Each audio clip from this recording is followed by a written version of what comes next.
tell you a quick story? So I have always wanted to be a psychologist. I think it started at about age 8 or 9, and my friends would ask me for advice. Now, mind you, it was probably about a boy they liked that liked one of our friends and what they should do about it, but that trend continued into middle school.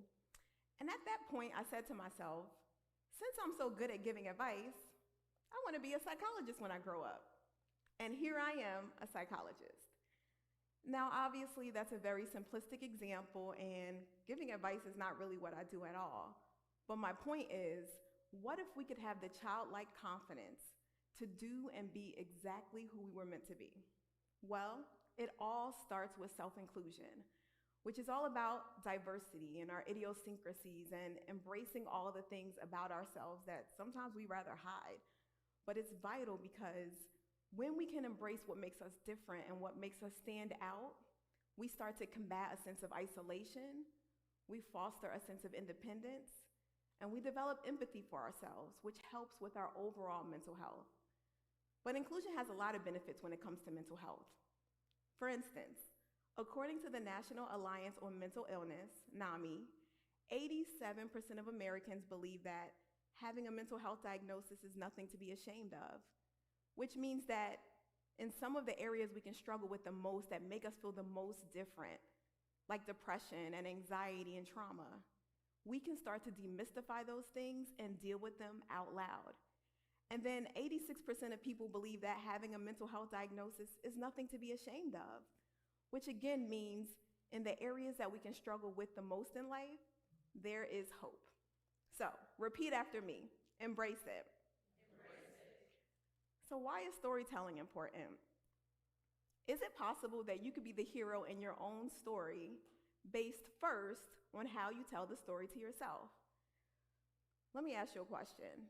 How would someone else tell your story versus how you would actually want it to be conveyed? Let me give you an example. Have you ever heard of Daisy Bates? Well, she was the only woman allowed to speak at the March on Washington at a time when that was unheard of, particularly for a Black woman, and she delivered a speech called A Tribute to Women, and she was described as pushy and aggressive. However, her biographer noted that, first of all, those two traits were often praised for men in leadership roles, and secondly, they actually helped her to be able to do a few things. So she launched the Arkansas Press. She was the president of the Arkansas chapter of the NAACP, and she was a leader and mentor for the Little Rock Nine. So Daisy Bates, same woman, same life story, but two different descriptions based on who told her story. One was pushy and aggressive. The other was someone who made a significant contribution to her community. So what does your story say about you? For a long time, my story really focused on something I did not like about myself, which was my sensitivity. I grew up being told that I needed to pick my feelings up off the ground, and so I thought that being sensitive and emotional were not good things at all. Until 2020. You remember that time when we were all inside? And one of my friends suggested that I listen to a book by Glennon Doyle called Untamed. So she was describing one of her daughters who was also sensitive, but she described it as her superpower. I must have rewound that at least 3 times because I needed to hear that trait described that exact way. And I started to consider that maybe this thing that I didn't like about myself actually helped me to be compassionate and to connect with my clients and to be really good at what I did. Maybe it was my superpower. So, again, repeat after me, embrace it. So how do we start to redefine our inner storyteller?